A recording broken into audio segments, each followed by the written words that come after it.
Good morning mga lods, good morning. Aakyat po tayo sa taas para mamalengke, para mamili ng lulutuin para kay Ali Makulit at kay Mama Makulit. Pambaon nyo na rin. Tara, let's go! At ito na nga po mga lods, yung mga rekado na gagamitin natin sa pagluluto for today's ulam. Yan na po, bali. Igisa na po muna natin yung alamang. Yan. Tingnan yung mga rekado, pampalasa niya. Yan. After nyan po, yan. Sunod natin yung isa yung bawang at sibuyas. Yan. Mikos-mikos ng konti, sunod natin yung laman or yung pork. Isa lang natin, lagyan natin ng paminta. Yan, tapon natin ng konti. Yan, pakulin natin ng konti. After nyan, pag kumulo, yan, lagyan na po natin ng 2 baso ng tubig.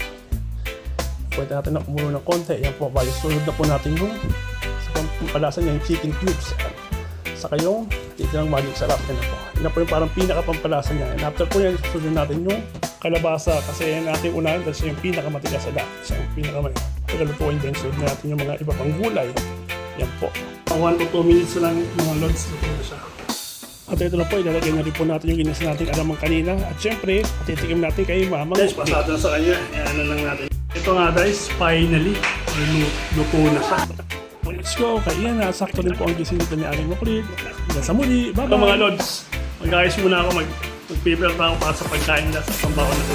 Guys, maraming salamat. Support ko yung video. God bless. Babush.